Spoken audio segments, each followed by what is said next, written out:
Are we live, Captain? We're waiting to see. Yet to Probably. be determined. Have to get a advertisement. Oh, Callison is here, driving but listening in, so that means that we must be live somewhere. Adam is having some technical difficulties, but... This happened last time. I might just have to depend mostly on you. Well, I see it changing. There we go. Getting my advertisement. There we go. Getting some people in, just letting people, all 6 to 10 of you that I usually get to come on in here for my release day stream. I put on lipstick for you guys, and I did my nails. Yay, Adam is in. I may now monitor the chat. And mostly I'll be watching the chat, except for like when we're doing like giveaways and readings and stuff, so you can vibe. Indeed. I'll track the chat and lurk and vibe. Before though, I wish to toast Julian and their newest book release. Congratulations. Thank you. It's not that exciting, but I decided to kind of make a medium deal about it. I am excited. I don't know how long we should wait for the few people who are coming to filter in, but... What are you waiting for? Begin! We are live! Entertain them! Well, you see, part of yours. this is supposed to be an AMA, so if I'm going to be asked anything, I need people here to ask me anything. Can always plumb the depths of your soul. Oh, Adam will just ask me anything. It could get really chaotic. Ooh, 4 people. All 4 of you need to save me from my husband. One of them is my husband. Actually, no, one of those 4 people is in fact Adam. Almost certainly. Anyway, we are here to celebrate the release of Second Floor. Yes, this copy is glossy. The final copy will not be glossy. I just wanted to try it out and see if I liked it or if other people liked it. As you can see, this is not a final copy. It's just the... But I'm going to use it for the reading. Anyway, yes. The Second Floor. It was a Wattpad sensation that I rescued and transformed into something that makes sense. And you should totally have that on the inside. I'm tempted. I'm tempted to put Wattpad sensation inside this to be like that terrible The Cellar book that I didn't read along of. Hello, Lunar Muse. I was just telling everyone how this book is a Wattpad sensation, like The Cellar. Except for I didn't get traditionally published with my Wattpad sensation. All I ever got were offers from those fake like publishers that are like, hello, we see that you have written a somewhat popular Wattpad story. We would like to profit off of it. Thank you. And I was like, nope. No thanks. I keep adjusting the camera because I don't like it. But yes. Ooh, 7 people. Hello. So we'll start off with a little AMA for maybe like half an hour, and then we'll do a little reading if people are interested, or if I feel like it, which I probably will, and we'll give away some books so that some of you all could win your very own copy of Second Floor that will look better than this. But yes, or different. We have got the AMA, and Adam might start asking me questions, so could get interesting. Probably 3 blank pages at the end, and I don't know why. I don't think it matters, but...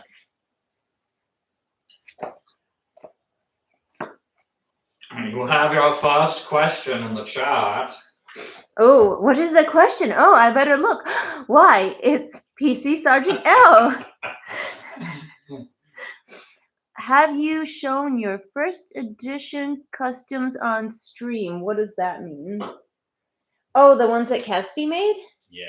Because like customs could also mean like the dolls that I had made, so I was curious. They're in my office if you want to get them. I do want to get them, especially if you haven't shown them on stream. Never on stream. I think I've shown them. I have a short with them in there.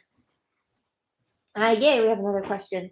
Adam's gonna go grab some cool books to show off that aren't second floor, but that are cool. But in the meantime, Vuyo, I don't know how to pronounce your name. I'm sorry. Which character did you enjoy writing for second floor? All of them, obviously, but Princess was your favorite, though, right? no, Cheese the cat is my favorite. Actually, Matthias is probably my favorite because he's basically me, so he's super easy to write for. All right, so my question for the stream is, on future book giveaways, would you be interested if we had a custom edition like this as one of the prizes? Julian can now show them off, though. So, an awesome person made me these custom covers for my fantasy books that I have published. So we have boots. Look, it has sprayed edges. It's so fancy. Look at the inside. Look at that. Look at that. Do you not? All right, here's Adventurer Mage, the watch and the lightning, the sprayed edges, the inside. Perfect. I see no flaws. And of course, the wolf and the hawk. Forgot to show you the spines as well. Silver sprayed edges, inside, all gorgeous. So maybe this person could be convinced someday for my next book release, which will be Wolf and the Hawk 2, probably. Doesn't even have a title yet. The Wolf and the Hawk 2. Or not Wolf and the Hawk 2. No, Adventurer Mage. Adventurer Mage 2. Like, Wolf and the Hawk. sure no, not the Wolf and the Hawk 2. I am a liar. Adventurer Mage 2 doesn't have a title. But that'll probably be my next book. So. I mean, it doesn't, because Wolf and the Hawk 2 has that's Dragonfly. I've written Wolf and the Hawk 2 and I hated it and I put it aside to think about what it's done. Basically, I'd want to rewrite like the whole first half. And then by the time I rewrote the first half, I'd probably have to rewrite the second half. And at that point, I'm just writing a whole new book. And I'm not excited about it. Not going to do that. But yes. So those are cool. And maybe in future, rather than just winning a regular edition of the book, you could win one of those fancy ones. Special edition. Limited. I would have to speak to the person who made them and make sure that's okay. But yes. All right. So that was 2 questions answered. Does anyone else have any more questions for me? Adam?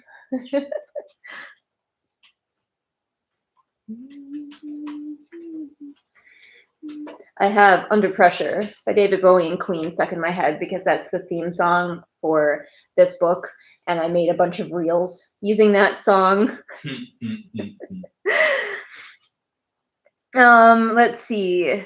Fancy schmancy covers. Yeah, Callison, they are pretty fancy, I gotta say. Very fancy. So we have a few questions in there. Callison says, I bet it's possible. Adam says, PC Sergeant L, which spoilers is Adam, asks, what was your inspiration for the black goo? That's a little bit of a spoiler, Adam. Oh. It's a little bit of a spoiler. Oh. But there's a supernatural element in this book, obviously, because this is a supernatural thriller, and it's kind of black goo. It's kind of not. You'll have to wait and see. But my inspiration for it was that I completely pantsed this book, and I just wrote it. It just happened. I could have sworn you shared with me that you had kind of been inspired. Maybe some other aspect. I was like maybe very loosely inspired by some toner that spilled on the floor at work and how difficult it was to get rid of. Fun fact, if you spill printer toner, don't get it wet. Vacuum, sweep, whatever, don't try to wipe it up. It will be there forever. And I clean for a living, and somebody had tried to wipe it up, and I was like, oh no. It never came out. Anyway, hello, Thomas. We haven't missed much. I've just been doing a little bit of an AMA, and then later we'll be doing a reading and a book giveaway for Second Floor, supernatural thriller. Obviously a novella, so super quick and easy read. Bet you could read this in a day. Less. Excuse me. Now that, let's see, I'm squinting at you all because I It's very tiny for me to read. Mondincel, I'm going to mispronounce all your names. Now that second floor is coming, do you find yourself interested in writing something similar in the future, genre-wise? I have a love for contemporary, like, with supernatural elements. Supernatural contemporary, is that a thing? Because I also have my zombie book, which was my first ever published book, that's much older. So like this genre pops into my brain every now and then. And I'm sure there will be more someday. I just don't reach for it super often because fantasy is like my main wheelhouse, but I do have a fondness for short, snappy novellas with set in our world with supernatural elements. This is so set in our world that this is set in Wisconsin, in my hometown. So this is What building? You know that one by the library? That looks like really old, but is wait.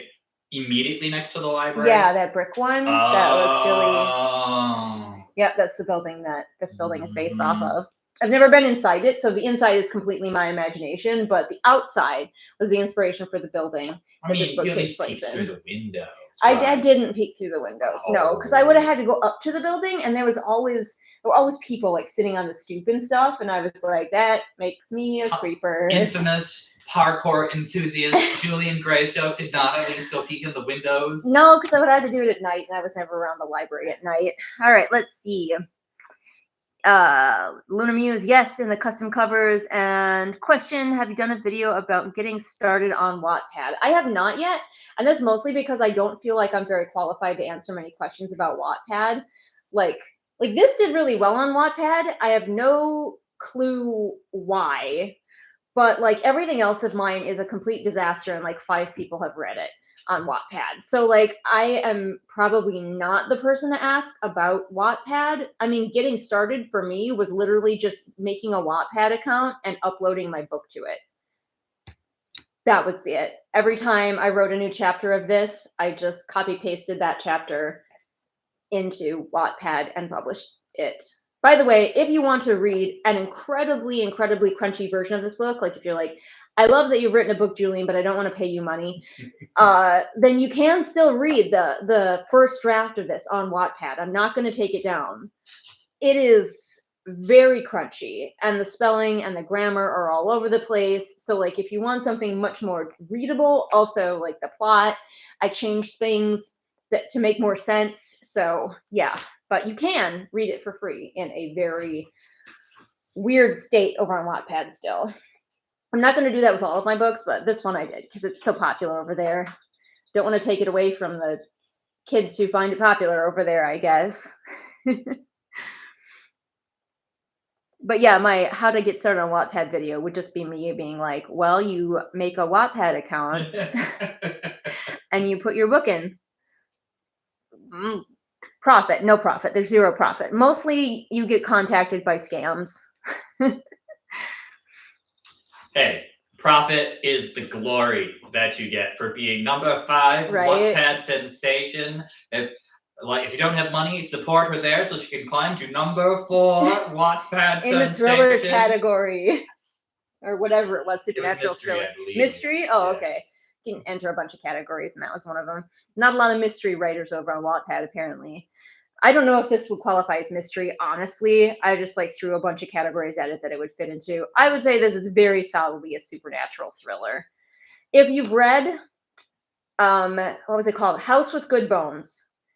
By T. Kingfisher, I would say this is maybe a good comp title for this one. All right. Custom covers. Shame on you, Adam. I don't know what you did, Adam. Maybe the spoiler. Probably the spoiler. Isn't it nice when you get surprised by your own book? Yeah, this whole book was a surprise.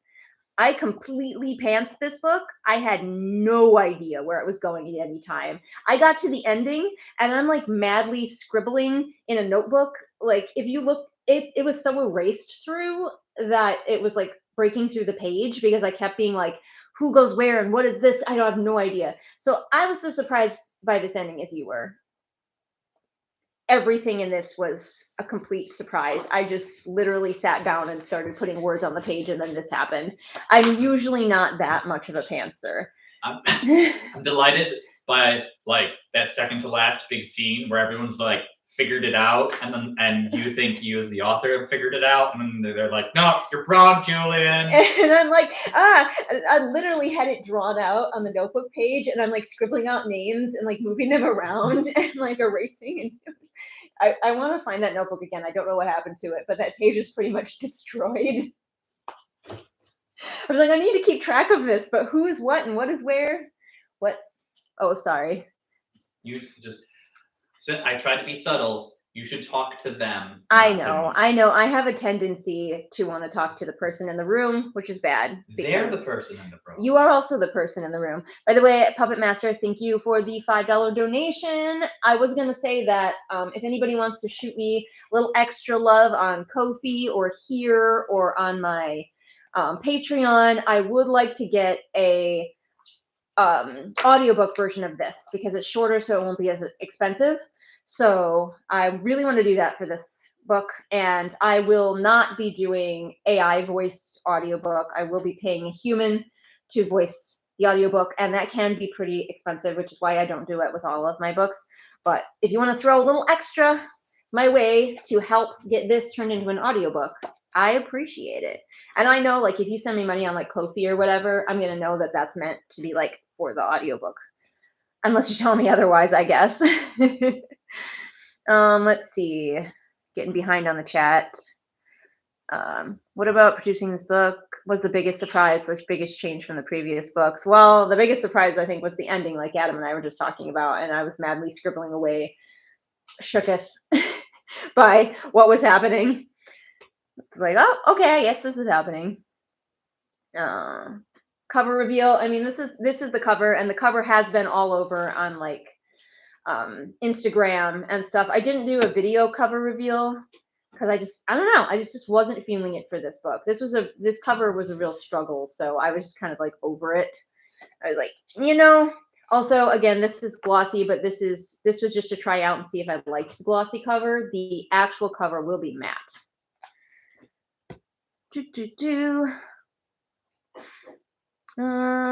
LMAO, not a Wattpad superstar, huh? Hey, I'll have you know that this book is a Wattpad sensation.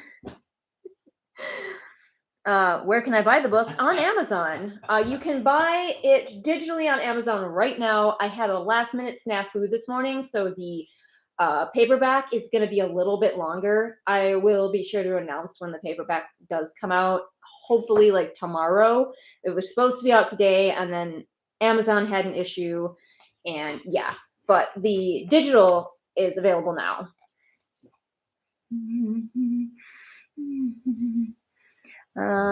Maybe the real profit was the friends we made along the way. Indeed. It's true.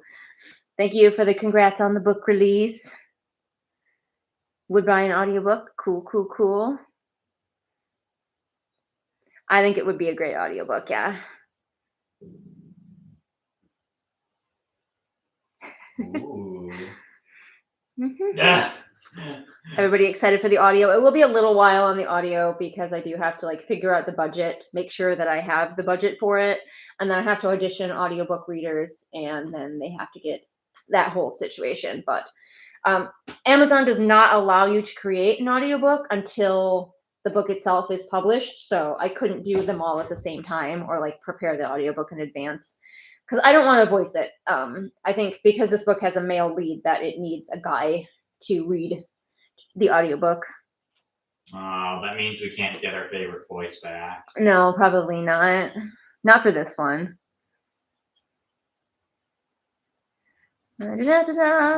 Belle, you did beta read for this one. I'm hoping that you like the changes, and anything you don't like, you can just be like, well, I told Julian to change it, but she didn't. Make a video on all of the mishaps Julian made, but of not taking your mistake. Right, taking your advice. You're like, no, I told Julian to change that. PC Sergeant L, aka Adam, asks if I have a favorite scene. I don't know. When you've just come off of editing a book and you've read through it so many times, it's hard to have a favorite scene. Do you hate them all? Is there a scene you hate the most? I kind of, I love it, but I hate it right now because I've just got finished reading it through a bazillion times and trying to make it as good as it can be. Is there a scene I hate the most? I did have to do, like, I don't know, is there a scene that I had to change the most? Although usually I like changes, so I did a lot of big changes, or at least a lot of changes to the dream sequence. So, like, I wouldn't say big changes, but I changed some things in the dream sequence, so it makes more sense, hopefully. But yeah, I don't think I have a favorite scene right now. Unfortunately, Thomas, audiobook for Adventurer Mage 1 long time in the future, because I want to do it justice, and I am going to be very, very picky about it. We need to be famous enough to get 2 particular actors to read. Ideally, that's not going to happen, but yeah, I would need somebody who could do a lot of accents, and I would want someone who could do them really well. And also, Adventurer Mage is a thicker boy, so it'd be more expensive, and it is expensive to make an audiobook with a human being. So unfortunately, that's why we're doing this one, because it's thin and thus cheaper. Yes, Adam. So we check to see if they're on Cameo, and we just, like, every month we buy as many cameos of them reading the book as we can. I don't know if that's cheaper. But it's chunkable, small, a little bit at a time.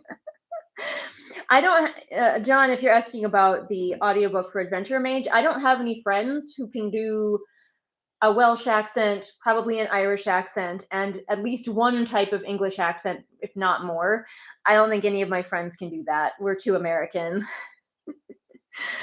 Let's see. Joe, hello. First time asking a question. How do you manage to both write and do your YouTube and work and all the pets? Do you ever feel like you have too little time? Constantly. I never feel like I have enough time. Yeah, it's always a struggle with everything. And I am also an editor, so I'm editing for clients. I have a part-time job as well, so I'm basically working full-time-ish, and also all of the pets and editing. I usually edit and draft at the same time, so yeah, it's a lot, and I just do it. I think if you ask any author how they do something, they're like, I just do it. Adam, you feel like you have a thought? Some authors have a little bit more constructive way, like I commit to 50 words a day, as an example. When I was, sorry, go ahead. I think for Julian, you can tell how much time they have by the number of books they are working on, whether editing or writing or beta reading. Because if they have more time, they just get another book in the stream. Yeah, like if I have any free time, I just throw another book in there. Right now, I will allow myself to edit and draft at the same time, but I cannot let myself draft more than one book at the same time. For us, please, what does draft mean? Drafting means the actual act of sitting down and writing the book. So like for the first time getting the words on the page, we call that drafting. Ooh. Fancy words. Because then it's a first draft. But I used to, when I worked more structured of a job, because now I kind of have two where I edit and I have like a cleaning job in the evenings. But when I worked a structured full-time job, I would usually get to work a little bit early and write for half an hour before I got started at work. And then at lunchtime, I had like an hour for lunch, and I would eat my lunch in half an hour, eat as fast as I possibly could, shoving sandwiches in my face, and write for the second half of that. And I wrote Adventurer Mage 1, 2, and at least part of 3 that way. So I was getting books done, and I never had the energy to write when I came home from work, so that was the only way that I was getting words in. And it worked. Like, it worked. It was like admitting to myself that I wasn't going to have big chunks of time to like sit and write in this ideal scenario. It wasn't going to happen. So I just had to write when I could fit it in, and I got books done. So yeah, that's how I did it when I had a more structured schedule. Luna Muse says, gee, I wonder who those actors are. Could one of them be the person whom I dedicated the book to? Let's see. What is the hardest part you wrote in second floor? The ending was the hardest part because I didn't know how it was gonna end.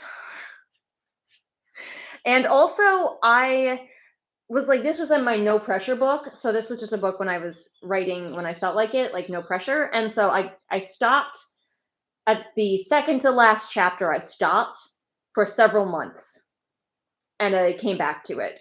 So I knew even less. I had to reread the whole thing because I was like, what's happening? Who are these characters? So I knew even less how I was going to end. I was like, came back to it later. Hiring an area is always so expensive. Yeah. How authors write: blood, swear, tears, and caffeine. And for me, it's not even really the caffeine, because if I have too much caffeine, my brain tries to do bad things. And sweat. Yes. What scene was the toughest to write? Yeah, again, the ending, because I didn't know what I was doing. Did you have a favorite character while writing second floor? We kind of answered this, but I'll answer it again. Probably Cheese the cat. Second place goes to Matthias, the main character, because he's a lot like me. He's basically me if I was a dude, and a lot younger. But Cheese the cat, I'm always going to love the animal character the most, and it was Cheese. He's great, and I love him. Hello, Zaire. Welcome. Zaire asks, how long did the idea of second floor stay in your head before writing it? 0 length of time, because this was fully pantsed. So I just sat down and started writing about a guy named Matthias, and it turned out that he had just graduated from college and was moving into his own solo apartment, and it turned out that that apartment was weird. I just went from there. I don't usually write like that. I usually know more. Like, I knew I had a main character, I knew what his name was, and I knew that this was contemporary, and I knew that it was going to be something akin to horror, thriller. This ended up more thriller than horror, honestly. Like, it's scary to the characters, but not really scary to the readers. But that's it. And I just started writing it, and he just was, like, doing things. And I just followed him. I just scribe. Let's see. So who are the characters in this book? Give us a little info about them. Oh, okay. I've also been doing little character things on Instagram. So if you follow me on Instagram, leading up to today, I've been doing little meet the characters videos. So you can meet all of them. But we have Matthias, who is our lead. And then, see, should I go in order that he meets them? Can you remember the order they meet them? I'm going to try. So he meets Amber, the little girl on the stairs. Amber is 3, 4. I can't remember how old I made her. She's around 3 years old. I think she had to be older than that, but that might just be my interpretation. She's pretty young. And he meets her playing with Barbies on the stairs. So she's the first person that he meets, and she is a princess in her own mind mostly, but everybody else eventually agrees that she is the princess of the building. Okay, then he meets Cheese. Then the next day, no, it's not the next day. Then he meets Trav, who is his neighbor across the hall and is kind of a sad, lonely boy. So Matthias is like, I guess we can be friends. Then I think he meets Penny, his upstairs neighbor, who lives directly above him. She's an old lady, and I love her. I love my old lady characters. I don't get to write enough old lady characters, and I love doing it. I've done it before, but not with books that I've published. So Penny is, I love her. And she's like the building mom. She takes care of everybody. And she's also incredibly short. Then he meets Trav's girlfriend, whose name is Ruby. He meets Ruby.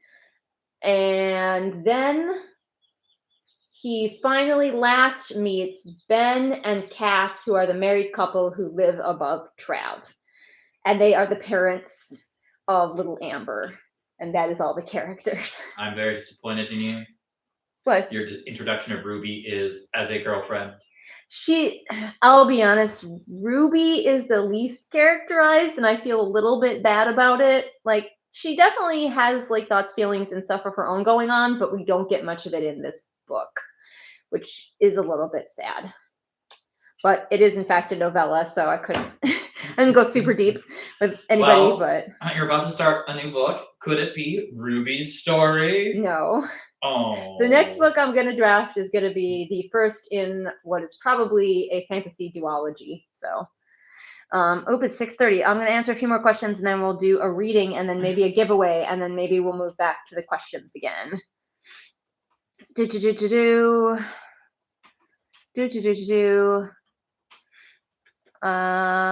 in this book. Why did you choose a male lead character in Second Floor? And why did you name him Matthias? He just came to me, and he was a guy, and his name was Matthias. I used to know him Matthias, and I really liked the name, so I was like, cool, perfect. Your name is Matthias, and he was a guy because he's a guy. I just kind of let characters tell me who they are.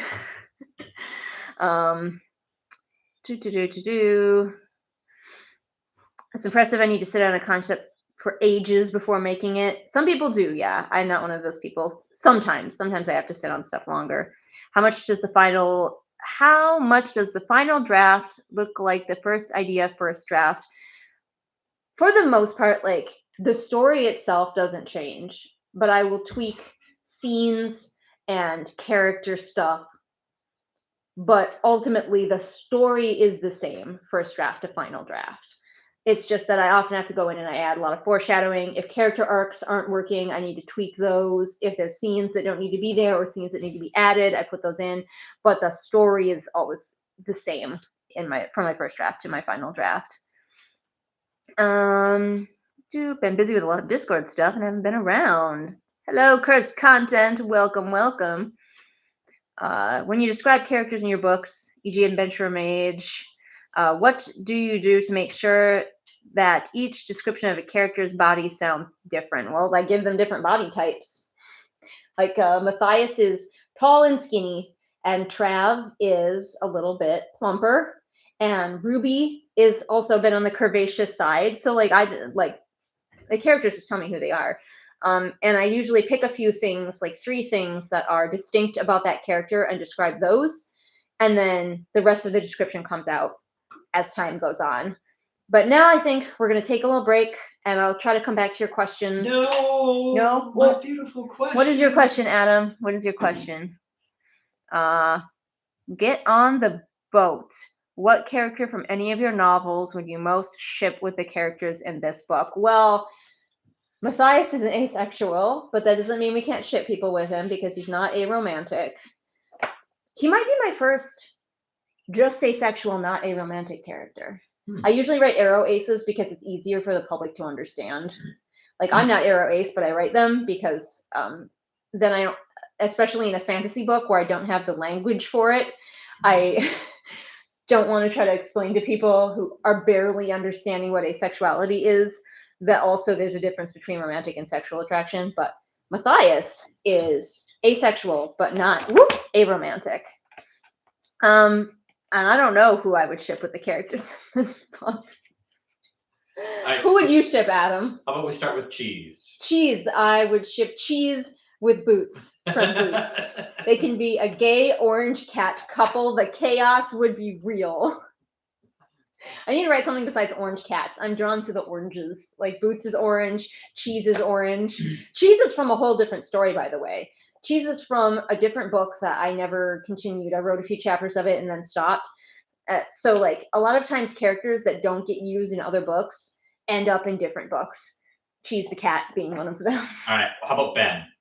Ben, I ship him with his wife. He's married and he loves her very much. He loves her very much. He would never. Okay. Ben would never. Who would pine longingly, unrequitedly towards Ben? Then? Oh gosh, I don't know. Probably, okay, there's a character coming up in Adventure Mage 2. You know him. Cyrano? Sai? He would pine for Ben. Oh, poor Sai. Don't worry, Sai gets romantic interest in book 3. Sai is great. I love him. He doesn't do too much in book 2, but he's much more of a character in book 3 of Adventurer Mage. All right, so I'm going to do a little bit of a reading. Don't mind me tripping over my words. We're just going to start at the beginning. Chapter 1 is called Ace of Cups because, yes, there is a tarot theme in this, and if you know what the cards mean, the titles of the chapters make a lot more sense. So, And if you don't, you get to be clueless like me. If you don't, you get to be clueless. All right. So, chapter 1, Ace of Cups. Anemic snowflakes fell at intervals, landing but not sticking on the rugged red brick. Brick which Matthias was certain had been there since the dawn of time. He craned his head back, one of the snowflakes settling on his cheek. The landlord had warned him, while peering over a set of Coke bottle-thick glasses, that nothing about this new apartment would be modern. Is there indoor plumbing at least? Matthias had joked. This earned him a dire look. He supposed writers were meant to live Spartan lives, but he drew the line at using an outhouse. It doesn't look so bad, he mumbled more to himself than the Uber driver, who peered skeptically from behind her steering wheel. Is it falling in at the top? She asked. No, the vines hide the upper corner, see? Matthias gestured and took a few steps to his right, only to let out a strangled sound when he spotted the sizable hunk missing from the building's roof, which looked as though Godzilla had taken a bite. Matthias did not mention this to the driver, who seemed worried enough to be dropping him off here, like he was an orphan she was about to abandon in the snow. He marched back to the open trunk of the Honda and yanked his overloaded backpack and 3 black garbage bags filled with his remaining belongings onto the curb to join his reading lamp, TV, and the small beanbag chair his roommate had left behind when school ended. Need help? The driver offered, though she didn't seem very keen. It's all right, Matthias returned his gaze to the building. There were bars on the first-floor windows, but he suspected an enterprising thief could spend an hour with a chisel and have a sizable hole carved in the brick. He tried not to think about how dodgy the fire escape peeking from the left side of the building looked. Matthias took a big breath, like he was about to jump into a frigid lake, and stepped up the chipped stairs to the main door.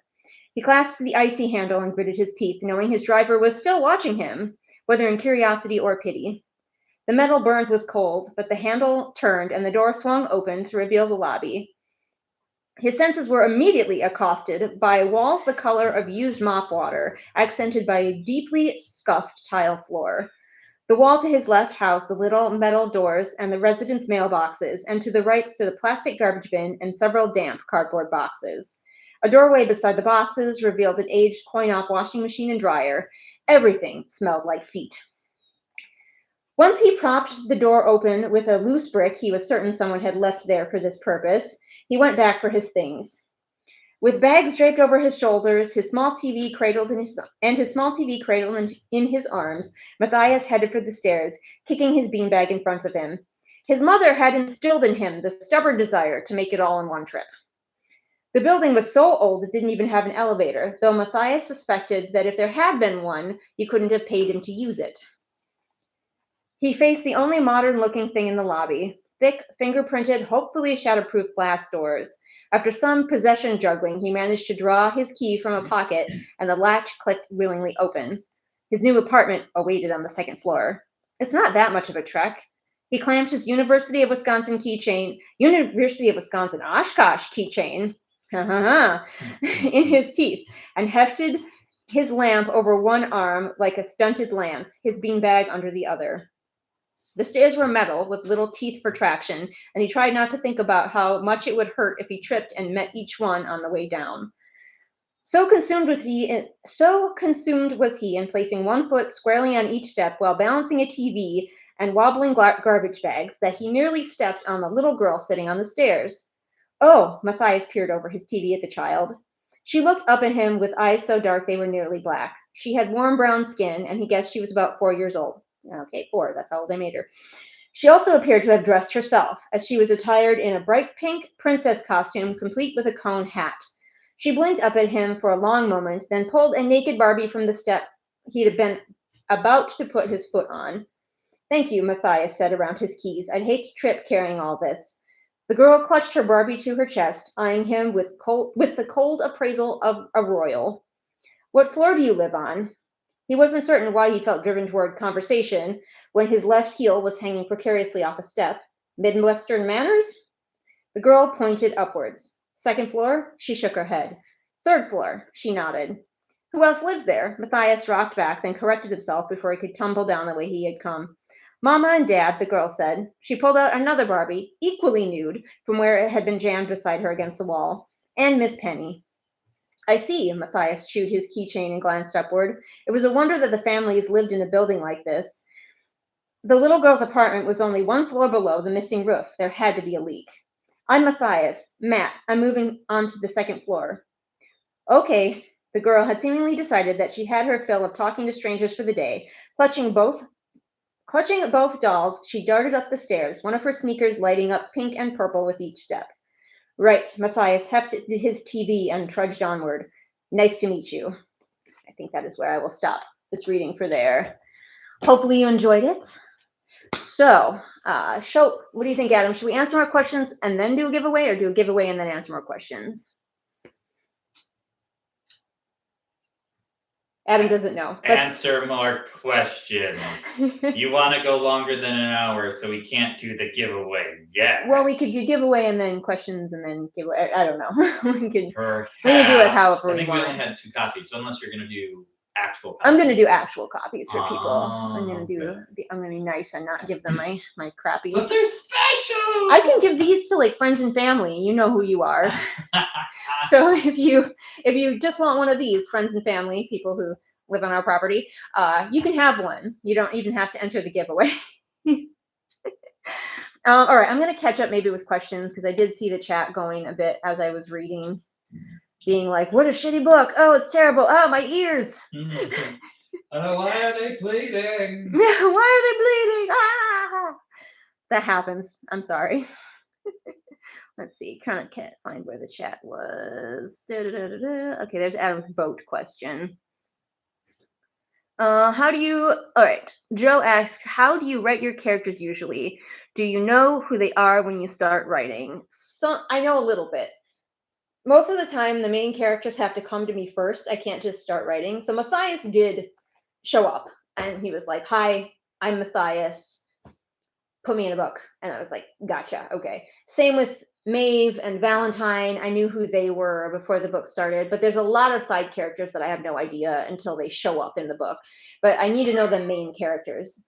And that's one of the reasons that I'm able to start drafting on the fantasy book that I'm writing next, is because I finally know the main character's name. I couldn't start drafting until she told me her name, and she was not interested in telling me what it was, but I finally know. So I can start drafting. Hooray. Let's see. Belle says, hopefully not a spoilery question. Do you imagine they will all stay friends after the ending of the book? They kind of have to. That's a little bit of like the little, like, I don't know if I want to call it twist, maybe twist of the knife at the end of the book, but I think they would stay friends even if there weren't extenuating circumstances making them be friends. What's next? Well, what's next for your next novel / books? I am working on editing Adventurer Mage 2, and I am going to be drafting. I might even start tonight if I'm really feeling it. What will be the first in what I intend to be a fantasy duology. So back to my fantasy roots after 2nd floor. When did you know you would publish this book? I just kind of decided, hello, Nigel. Everybody say hi, Nigel. I just kind of decided that it was popular enough on Wattpad that I probably ought to just publish it and see what happened. Couldn't hurt anything. Couldn't possibly hurt, except for my sanity. Had to twist her arm. My sanity was a little bit damaged, but that happens anytime I edit a book and publish it. Amazon is the easiest way to self-publish, but that's not to say that it won't still fight you tooth and nail the entire time. Yeah. Nigel, sweetie, I need to be able to reach the keyboard. Honey, you want to sit on Mommy's lap, but please let Mommy reach the keys.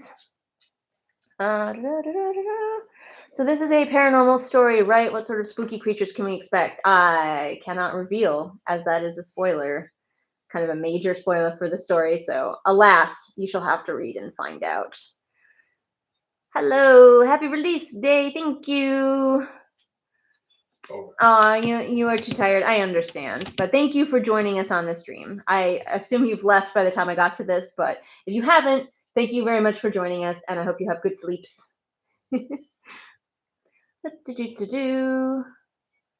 Oh, we lost another one. Lunar Muse had to check out. Goodbye, Lunar Muse. I expect you are gone before I got to say goodbye to you. But yeah, UWO, baby.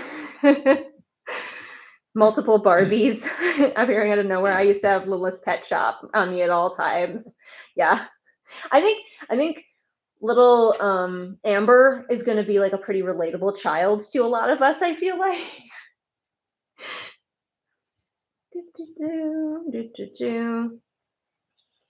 Thank you. John thinks the beginning of the book is good, which means that his ears probably didn't even bleed. Hooray!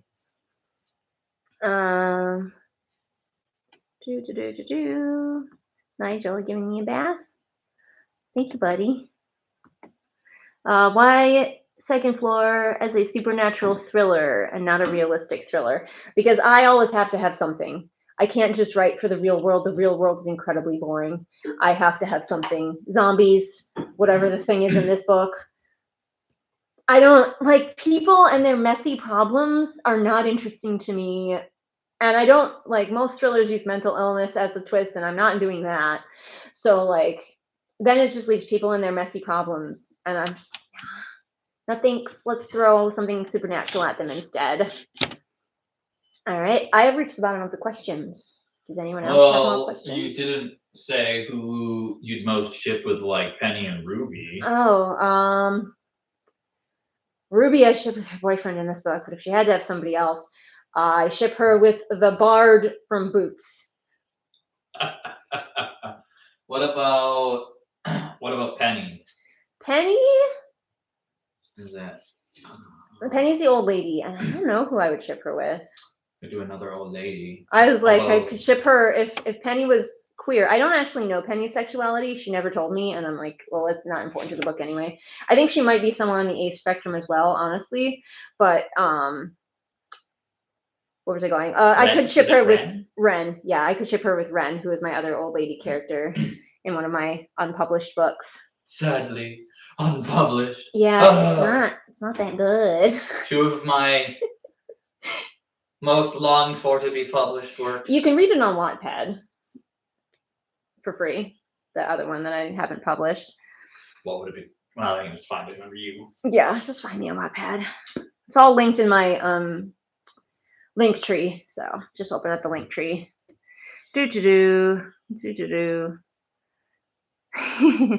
Zaire, you want a nice little imperfect copy. There might be flaws in it, like one of the chapters might be like weird. One of the chapter headings I had to fix in one of these and stuff. I am not Riley Sager. I don't know. I know of Riley Sager. Have I read any Riley Sager? I don't think so. Wolf and the Hawk 2, when? I don't know. Maybe never. Maybe never. We'll see. We'll see. I might be inspired to work on it again. I might write one of the other sisters and make that the second book and then come back for the one that I had previously drafted and then been upset with. Joe agrees with me. The real world is boring. I can't write contemporary at all. If I write contemporary, there's got to be some sort of supernatural bullshit happening to these people. If you like my contemporary, I have a lot of contemporary supernatural contemporary short stories on Wattpad. So, and it's not all zombies. There's a bunch of different stuff. So you want to check that out. And they're short, so not much of a time commitment there. Yes, I do know who Riley Sager is. Did he write was it the Final Girl support group? There's 2 books that have Final Girl in the title. Hello, Candy Bug. You're here from work. Ew, work. You just missed the reading that we did, which is unfortunate, but you haven't missed the giveaways. So that's exciting. We're just doing a little bit more AMA before we do giveaways. Zaire is throwing a guess out there that she thinks the little girl is dead. Ooh, I will not reveal. I will not reveal. Firelight is here. Whoop whoop. I informed Adam. Firelight, I think it was you. I think it was you who messaged before and were like, first, because you knew you weren't going to be here. Lies. Was that you?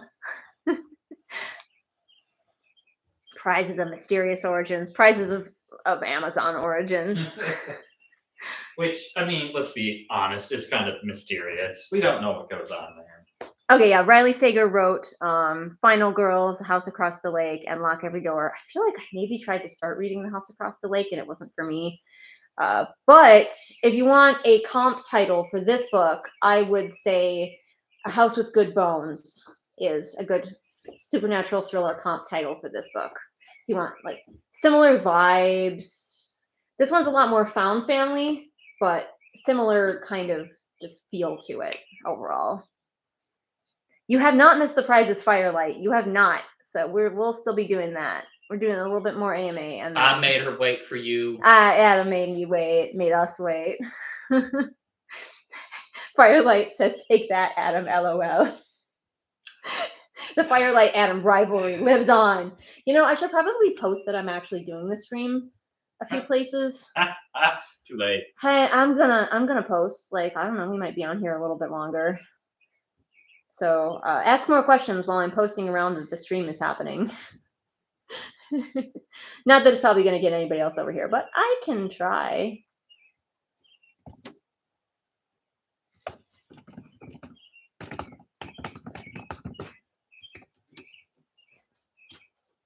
Feel free to post your guesses about what the book is like in the chat. I will not confirm or deny.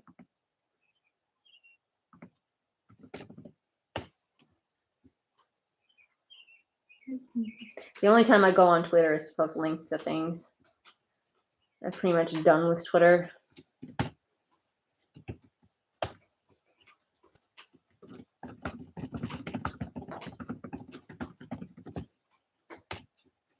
Whoops. I can't type. And blue sky. You're laughing at me for using Catch blue up sky. with your postings. I'm sorry. You could read them to me, Adam. You need to focus on your posting.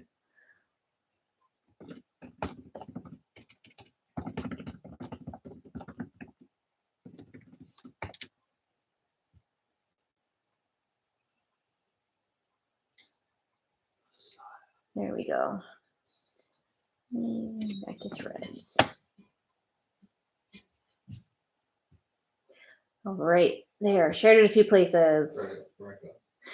Hopefully, maybe they'll draw in like one more person.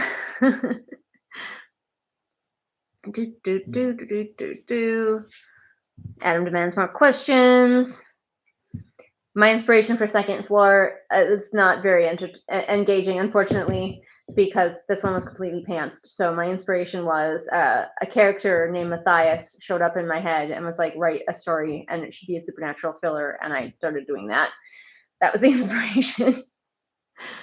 Adam asked, what of your characters would be most at home as a bonus tenant in the second floor apartment?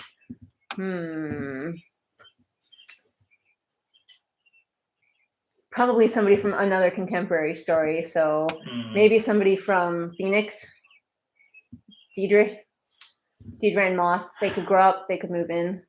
Not where I was going. I was thinking broccoli, kale.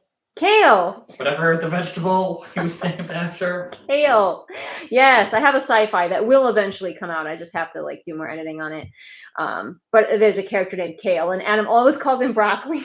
So I'm like, why did I name my character Broccoli? Why would you name him Kale? Because he's named in honor of the character whose name is Kale from Titan AE. Well, why was he named after a vegetable? I don't know. I mean, he could have been named after broccoli. It's not spelled the same. Firelight asks, broccoli? Are there pets in second floor? There's one pet, and that is Cheese, the overweight orange cat. And Cheese is great. I love him. Or are there 7 pets? No. And 1 cat. And 1 cat, yes. The cat owns the place. The humans are the pets. Cheese goes everywhere in the apartment. He has his ways, his methods.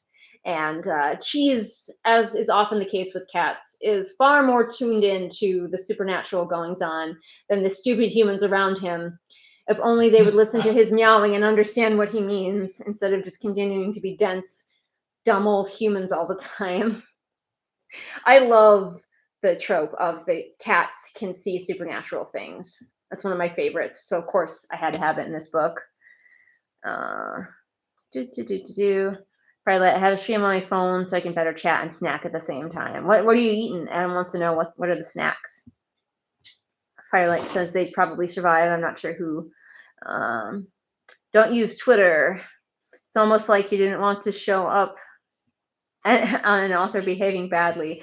I used to use Twitter, but then it was taken over by Elon Musk, and I was like, you know what? I'm fine. I don't need Twitter. So I went over to Threads, which is Twitter too. It's the same.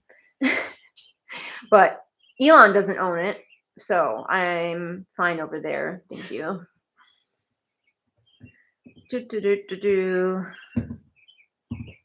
Broccoli.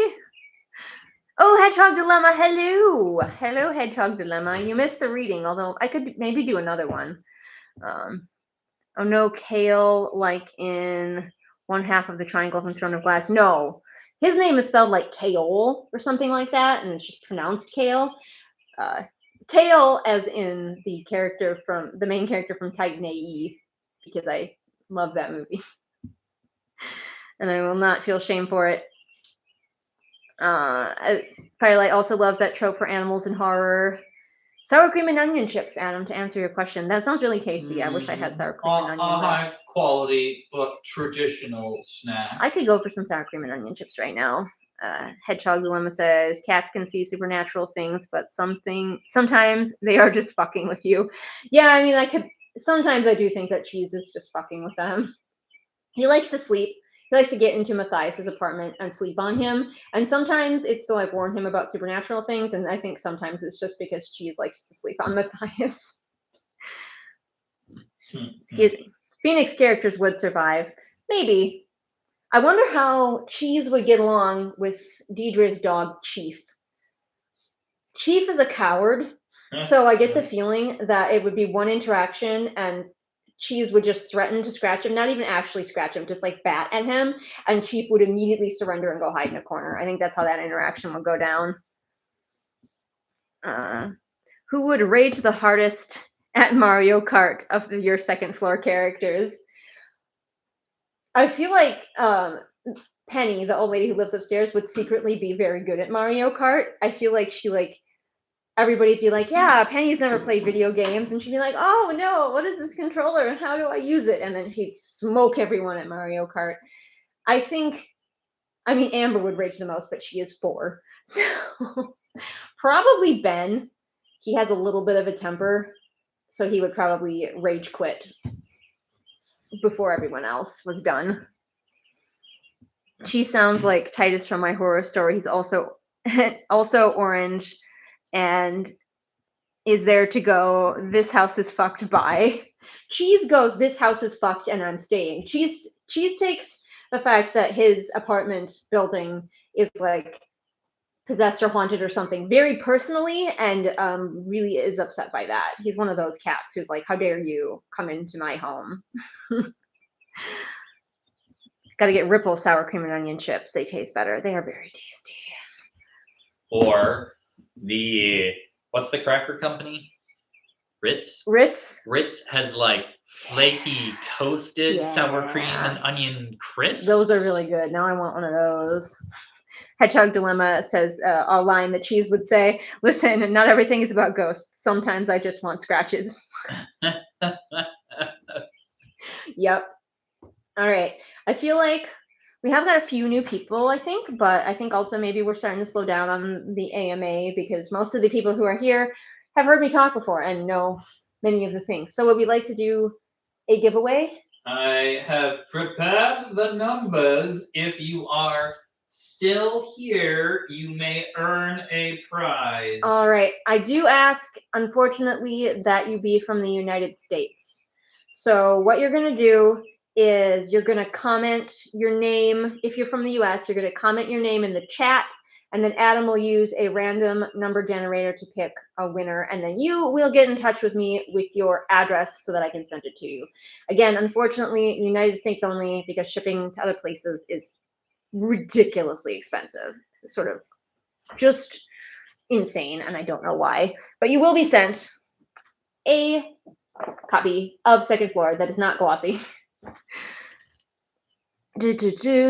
Meantime, everybody comment your name if you would like to win a book. Oh, we're not just doing it. Okay. I'm having them comment their name. I gotta do this differently and re-roll numbers then. Okay. Sorry, because Making me work. I want to make sure. I see how you are. I want to make sure people are from the U.S. I don't know about Canada. Maybe Canada would be easier to send to. I mean, we can try Canada, but we might, if you win and you're from Canada, we might have to veto it. Oh, no promises. We'll strive for it. All right, people are starting to contact us with their names. We'll give people a chance to do that. Candybug says should have invested in carrier pigeons. Yeah. Firelight, no. Oh, Titus had to leave because I didn't know how else to keep him from dying. I mean, all my animals live in my stories. Oh, we might have an ad coming up as well, so we'll give people a chance to get through that. We do. I'm getting an ad. It is for a fun-looking video game. Ooh. Video games. At least for my ad. Maybe other people are getting other ads. Probably other people are getting other ads because it's catered to you. I get a lot of Chewy ads. A lot of Chewy ads. YouTube has figured out that I have pets. And it's like, you need to buy them homes or buy them stuff for their homes. Although it could, like Chewy for a long time, it knew that I had pocket pets, but it didn't have any ads for catered to ferrets. So it just kept sending me ads for rabbit hay. And I'm like, I do not need Timothy hay. We don't have a rabbit. We have the little creature that eats rabbits. We have, in fact, the predator for the animal that you're trying to sell me food for.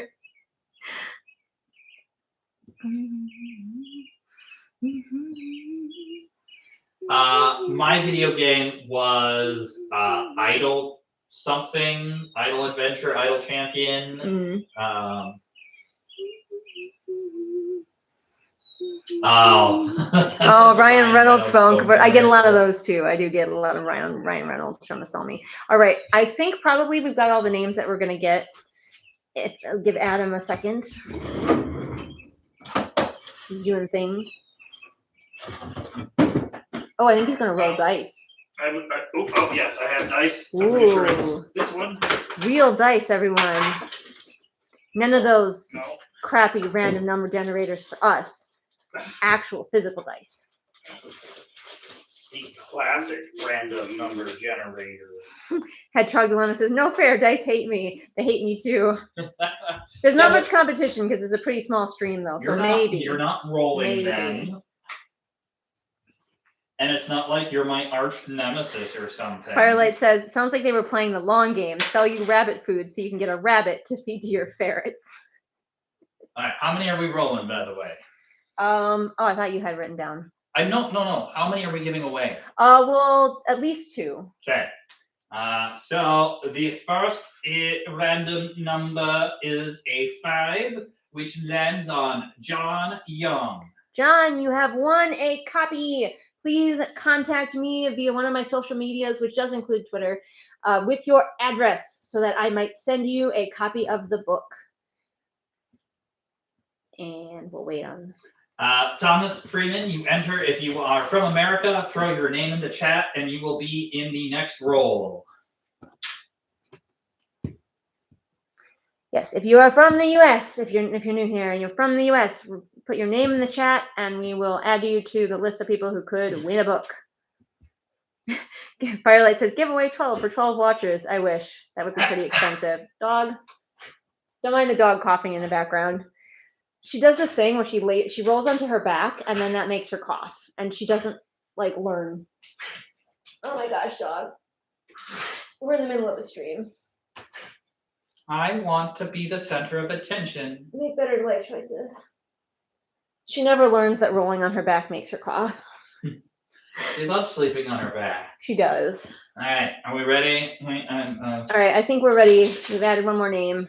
Thomas has added, so my D6 can still be successful.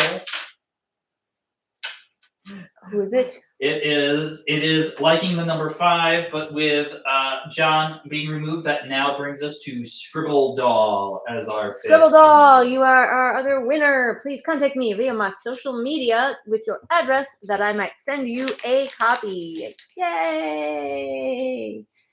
All right. How do people feel about another reading? Would people like to do that? I feel like we're running out of questions, and that's fine. We could, like, I didn't have a plan for how long the stream is going to go. So if people are feeling like it's long enough, we can stop. Up to you guys. How much attention do you want to hoard tonight? I mean, there's 14 people, so it's not that much. Let me see if I can find like a nice sequence to read.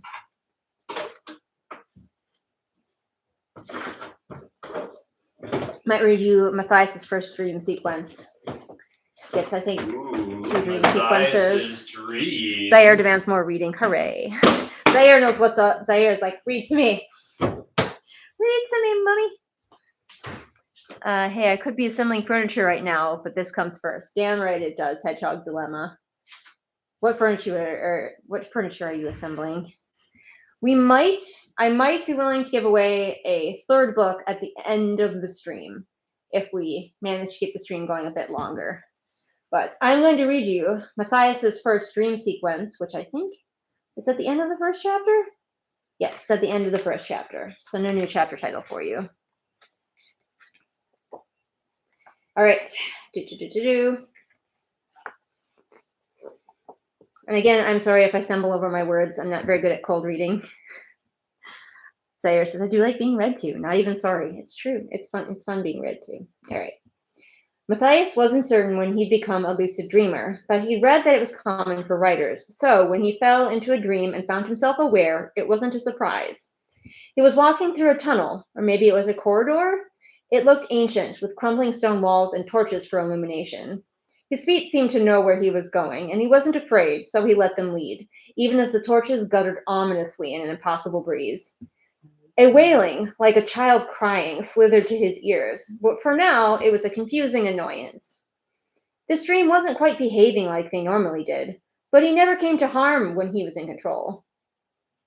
Where was the screaming coming from? It was outside of him, unplanned. He tried to change it. Usually it was just a matter of deciding to switch up a detail, like he was designing his own inner world, but this time it didn't work. He didn't have time to ponder this further as his thoughts swam in and out of the liminal space of partial awareness. This must not be a true lucid dream, but one he could remember and tell people about later. That was why he was aware in this dream at all. A fresh sound reached him, this time distinctly coming from the passage ahead. Several voices mingled in a chant, a cadence desperate, as if intoned by a group of he couldn't make out their words, only that they were masculine and feminine, rising and falling together. Maybe that was a dream thing, to hear but not be able to understand. Even as he tried to reassure himself, his heart turned to ice, and he put a hand to the wall as an anchor. His fingers brushed something on the stone, though it took him a moment to drag his mind from the chanting to look at what rested under his trembling palm. He moved his hand slowly, brushing down across the cold, rough stone to reveal the words carved there in clean, almost too perfect script. 1 by 1, 2 by 2, death comes for me and it comes for you. He chose the gold and spelled your fate. The 8 must seal, or it's too late. We love an ominous poem. Cold spread from his chest out to his fingertips. You're not supposed to be able to read in a dream. This time his feet moved on their own, walking him down the endless gray corridor. It wasn't normal either. That wasn't normal either. He was supposed to be able to choose how he moved in his lucid dreams.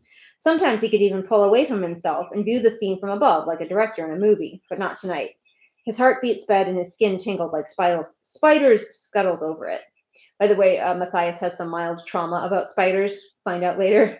He couldn't stop, drawn on and on, dragging one hand along the wall as though it could slow him, but it was no good. The persistent wailing prodded at his thoughts, weaseling its way in. Now it sounded exactly like a yowling cat.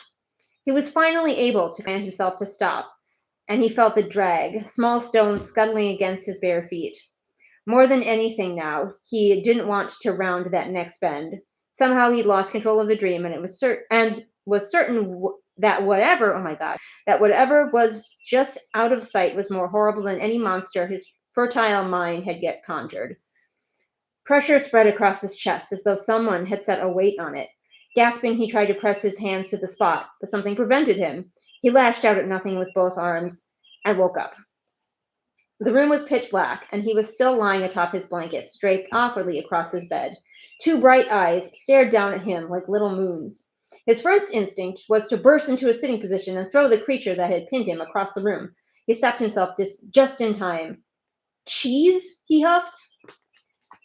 There you go. The dream.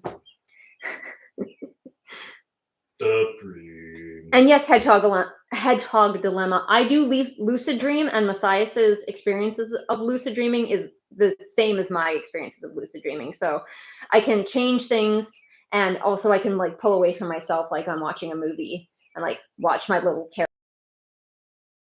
Yes, but Matthias's dream was a bit different than what he was expecting. Fortunately, cheese was there. Yes. Cheese, not the Hat Man. That cat stealing his breath. Oh no! Cheese is the evil. Surprise. You never know. You might be. Oh, Hedgehog Dilemma. There's having lag. Yeah. Ooh, can you hear the thunder? We're about to get a thunderstorm. I might need to give the dog some calming treats. Maybe Adam, because she is afraid of storms. She does not like thunder.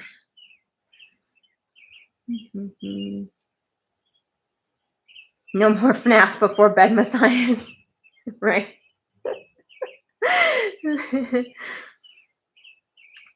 Yeah, apparently you can't read dreams. And I've experienced it where like in my dream I will try to like read. I'll have my phone in my dream and I'll try to read what's on it and I can't.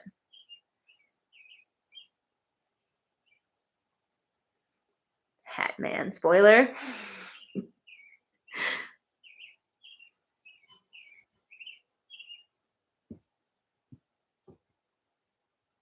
Yeah, like sometimes if I read in a dream, it's not like I'm actually seeing the words and understanding them the way I read in real life.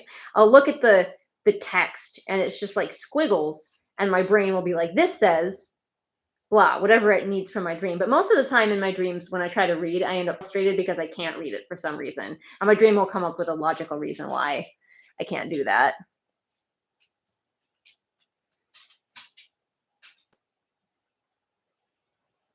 No more A24 before bed. Yeah, that too.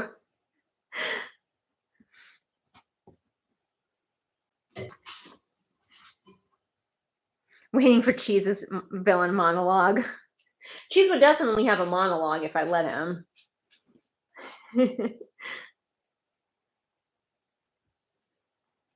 Can read in languages you don't read in real life. Interesting. I wonder, like, are you seeing the actual real words, or is your brain just being like, yes, you are reading Spanish or whatever the language is? Everybody could, apparently the thing about reading in dreams is a myth because everyone's chiming in and being like, I can read in dreams, I can read in dreams. I don't know, I can't, usually. Not in the way that I read in real life anyway. If I encounter writing in a dream, it's usually like weird. It swims and looks squiggly.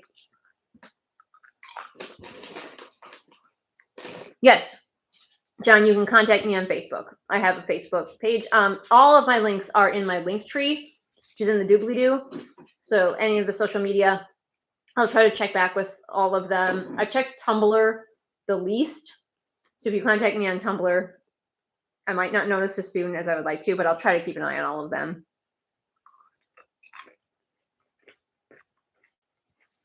Lucid dreams are wild to me as someone who's never had one. I've heard that writers and gamers are the most likely to have lucid dreams, and I am both of those things, so it's not terribly surprising that I can lucid dream.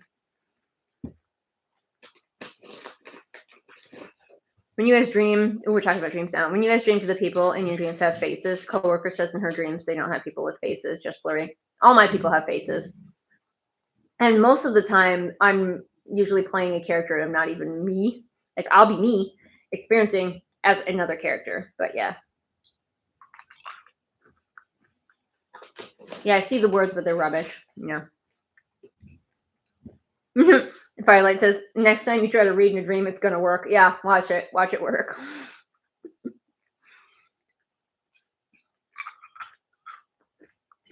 Yeah, Hedgehog Dilemma says it perfectly. Talking and reading are never like in real life, just vibes. Yeah.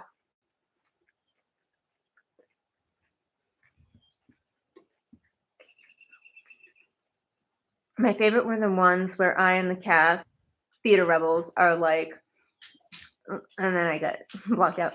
They're like, let's try something else this run through.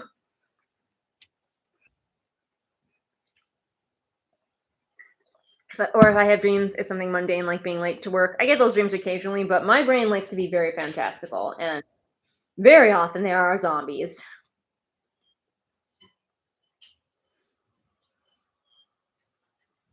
Oh, Zaire, are you one of those people who can't visualize? Ooh, that's weird. Oh my god, stop chatting to me, Discord. Can't even see stuff in my head.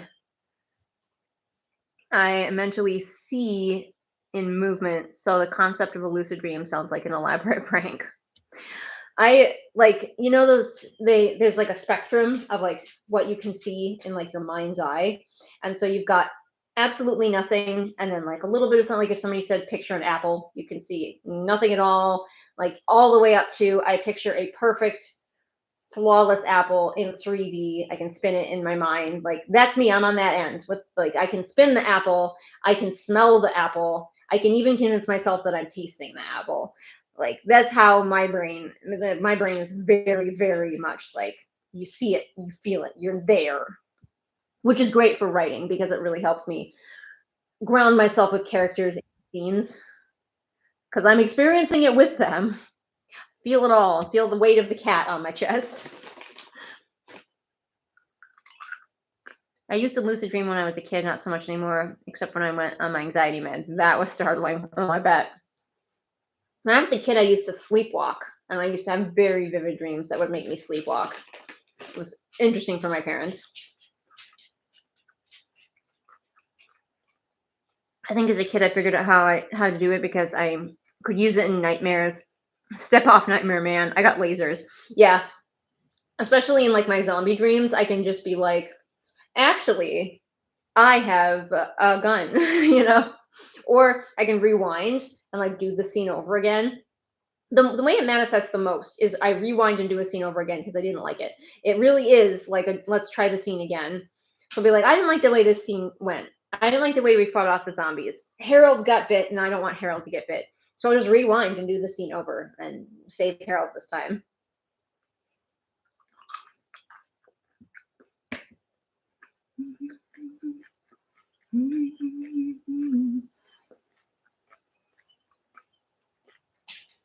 I can imagine in daydream stuff, well, as an artist, execution is a whole nother story. Yeah, no. There's still the craft, which is interesting. Oh, we're down to 6 people. We maybe want to do our final giveaway and then call it for the night. Finish reading with people's comments, though. Zaire says, going with the apple example, I can try hard and hold a fuzzy red blob for a few seconds. It's more natural to see the movement of someone biting into the apple. Interesting. I can do either or, but that's interesting. Seeing his movement. Are you a T-Rex? Are you actually a T-Rex? Because you see movement. That's weird. I can't imagine what it's like to be like blind in the mind. Like I feel bad, honestly, because like it's so vivid. It's a movie in my brain. Yes, peanut M&Ms. You are correct, Thomas. That is what I am eating. When I imagine the face is usually blurry because looks don't really matter. My brain knows who they are. I mean, I gotta give them all different appearances, man. I gotta cast the movie in my head, including myself. Joe, I have never had sleep paralysis. No, I have a friend who has it, and it sounds not fun. Yep, Hedgehog Dilemma, like rehearsal, do it again, but different. Yeah, sleep paralysis scares me too. I'm glad I don't have that. I will redo a dream scene if I die in the dream. I think it's because my brain doesn't know how to experience death. I could see that. I don't like in my dreams. I keep myself pretty safe. It's other people who are in danger. Zaire becomes a predator when sleeping.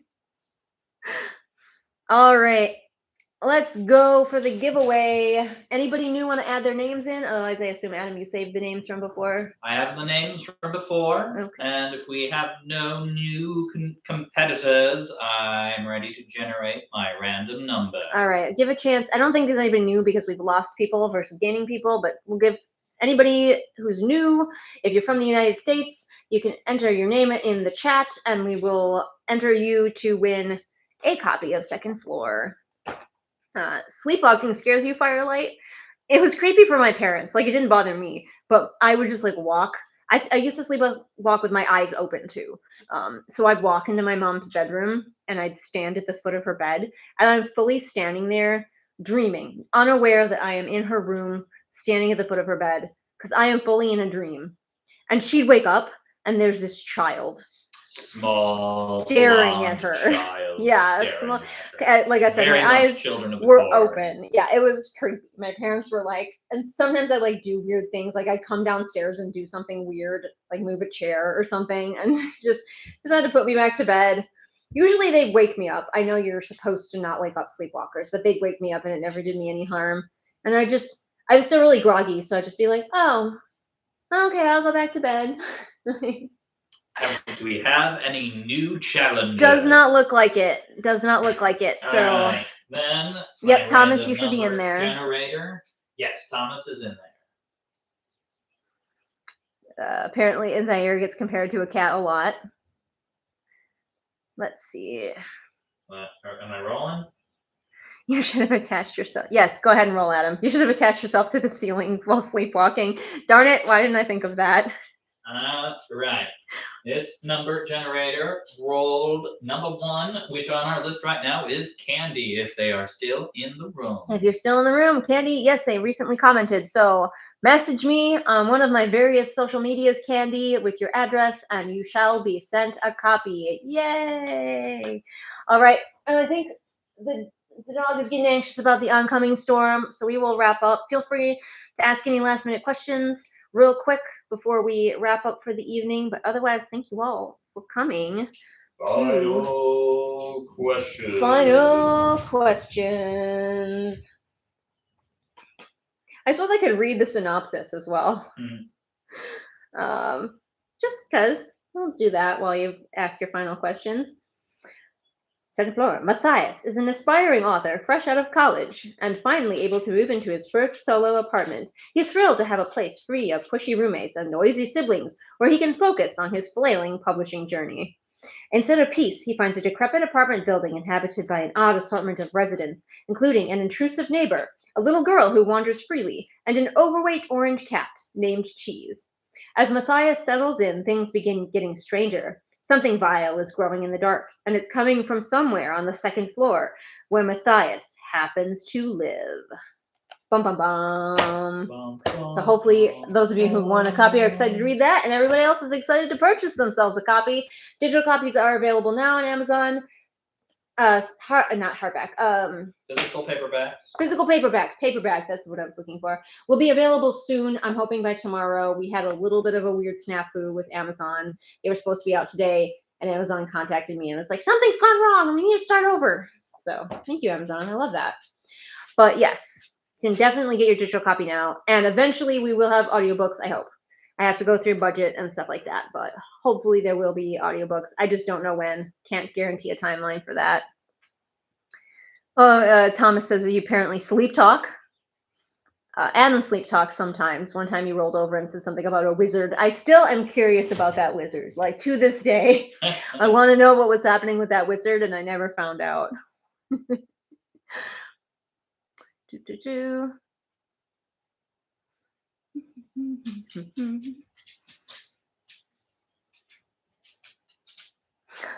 Firelight says, would you still love us if we were sharks? Of course I would still love you if you were sharks. They might love you more. Possibly. I do love animals, including sharks. What candy am I eating? Dark chocolate peanut M&Ms.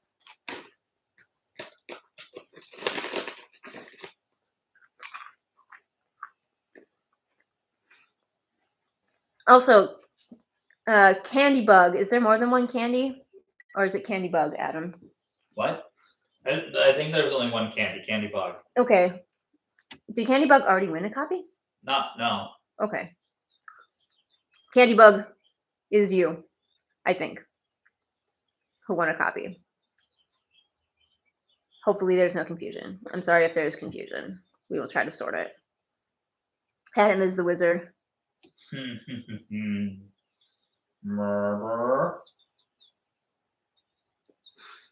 If all of you were worms, I would keep you in my garden and you would be my little friends. Unless you were a worm of Arrakis, and then I would ride you around.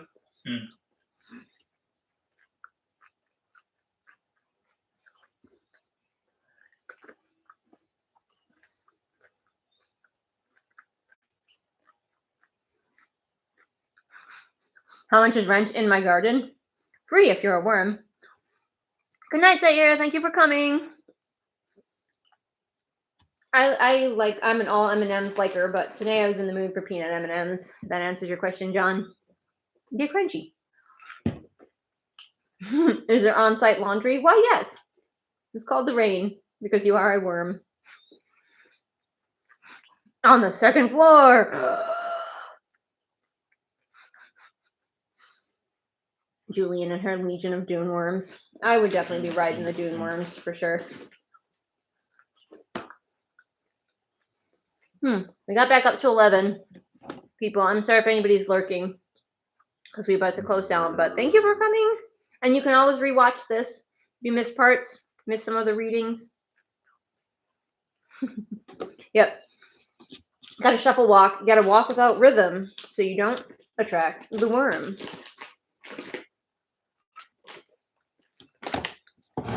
All right, everyone. I think we are closing off. Thank you so much for coming. I hope you enjoyed the book.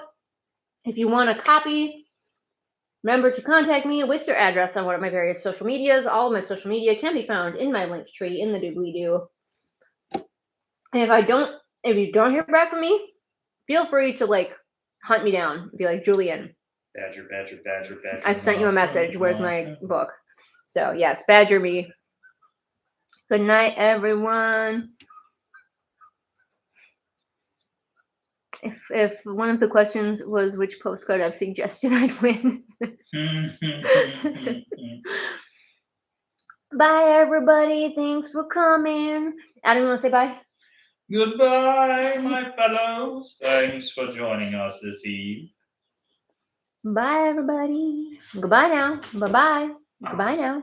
Bye. No, I'm sorry. I ended it.